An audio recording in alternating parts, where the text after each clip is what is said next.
इस संसार में, इस जीवन में सबसे बड़ा दोष क्या है आप जानते हैं? कोई कहेगा लालच, कोई कहेगा लोभ, कोई कहेगा असत्य।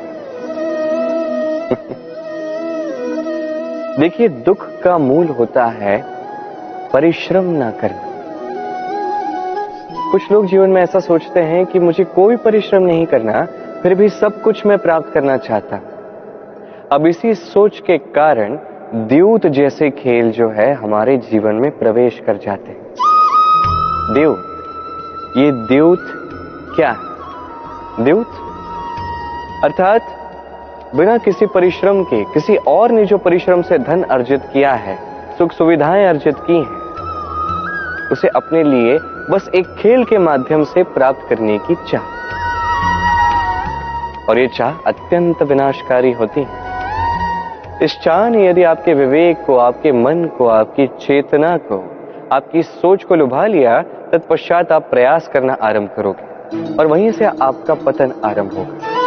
ये प्रयास होगा किसी और के जीवन का सारा धन, उसका समस्त जीवन अपना बना लेने का प्रयास। क्योंकि पहले तो आशा जागती, इस आशा को हताशा बनने में समय नहीं लगता, इस हताशा को कुंठा बनने में समय नहीं लगता, कुंठा को लालच बनने में समय नहीं लगता, और लालच को प्रतिकार में परिवर्तित होने में समय नहीं लगता।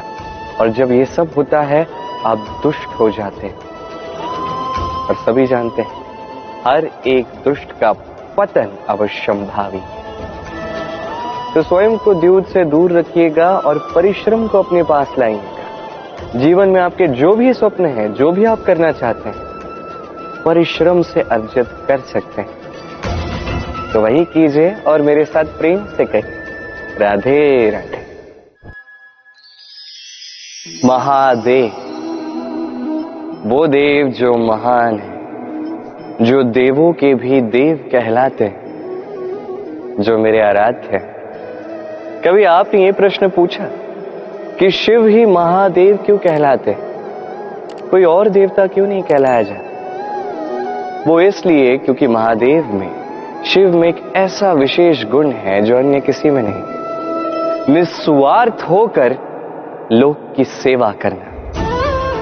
यदि आवश्यकता पड़ जाए, यदि सृष्टि पर विनाश की स्थिति मंडराए, तो अपने प्राणों की चिंता किए बिना हलाहल ग्रहण करने के लिए भी सज्ज रहते हैं महादेव।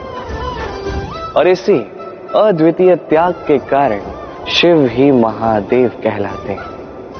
अब यदि मनुष्य भी निस्वार्थ भाव से स्वयं को अर्पित कर देता है इस लोक के कल्याण के लिए, उसकी सेवा के लिए, तो वो भी महापुरुष, महामनुष्य बन सकता है। यदि किसी को भूख लगी तो अपनी थाली से आधा भोजन उसे दे दिया। यदि कोई रोगी हो तो उसकी सेवा की, उसका उपचार करने का प्रयास किया। ये जीवन केवल अपने लिए नहीं, अपितु दूसरों के लिए, समस्त संसार के लिए जिया। यदि ये सब मनुष्य सीख गया तो वो महादेव के पद पर अग्रसर हो चुका है। यदि मनुष्य निस्वार्थ भाव से इस संसार की सेवा करना सीख गया तो वो निश्चित रूप से महामनुष्य अवश्य बनेगा।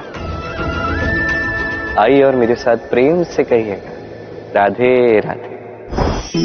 स्वर्ण, हीरे, मोती, मणिक, इन सभी को पहले पत्थर कहा जाता था। फिर ऐसा क्या हुआ कि इन्हें रत्न कहने लगे। और रत्न वास्तविकता में ये है क्या?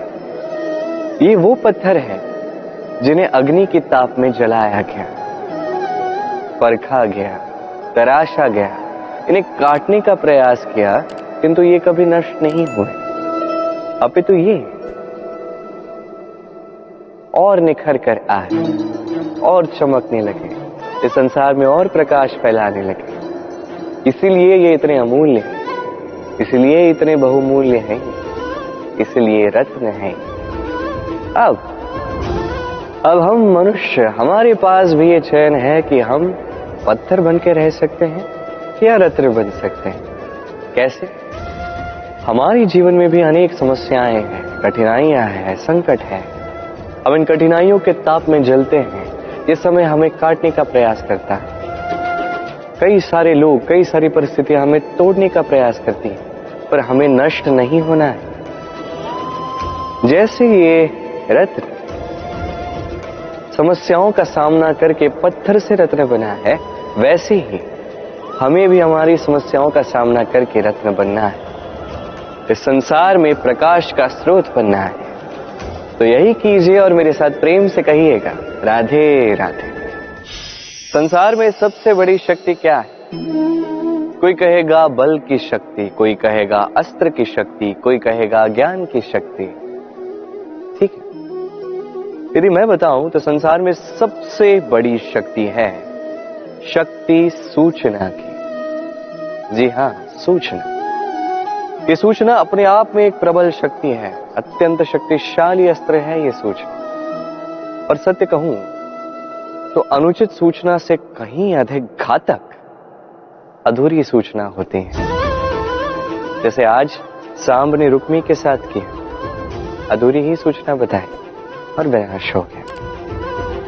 यदि ऐसे आपके पास कभी कोई अधूरी सूचना आती है, आप उसकी जांच परख नहीं करते, पुष्टि नहीं करते और अपना कर्म करते हो, तो उत्थान के स्थान पर आपको पतन मिलेगा, विकास के स्थान पर आपको विनाश मिलेगा। स्मरण रखिए एक अत्यंत महत्वपूर्ण बात, उचित सूचना पाना उचित सूचना देने से कहीं अधिक महत्वपूर्ण है। आशा है इस बात को आप समझेंगे। जीवन में जब भी कोई सूचना आपके पास आए, उसके ऊपर विचार कीजिए, उसकी पुष्टि कीजिए, जांच परख कीजिए, तत्पश्चात अपना कर्म कीजिए। और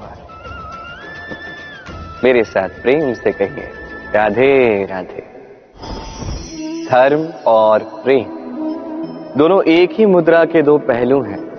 यदि इनमें से एक भी निकल जाएगा तो दूसरा शेष नहीं रहेगा। कभी सोचा है ऐसा क्यों? इसके लिए पहले आपको समझना होगा कि धर्म क्या है। धर्म वो जो इस संसार में हर एक व्यक्ति को एक दूसरे के साथ सुख और शांति से रहने के लिए प्रेरणा देता है। इस प्रेरणा का आधार है प्रेम। प्रेम वो जो आपके भीतर किसी और के प्रति करुणा को जगाता है, सम्मान को जगाता है। अब यदि प्रेम चला गया तो सर्वप्रथम नाश होगा सम्मान और करुणा का। अब जहां पे न प्रेम है, न सम्मान है, न करुणा है, वहां धर्म कैसे वास करेगा? भौतिक इच्छाएं जागने लगती हैं, क्रोध जागने लगता है, अहंकार जागने लगता है और फिर आरंभ होता है अधर्म का। इसलिए जो भी भावनाएं आपके भीतर प्रवेश कर रही हैं, उन्हें करने दीजिए, किंतु चाहे जो कुछ भी हो जाए, इस प्रेम को कहीं जाने मत दीजिए। इस प्रेम को सदैव अपने पास रखिए, अपने हृदय में, और इसी प्रेम के साथ कहिए, राधे राधे।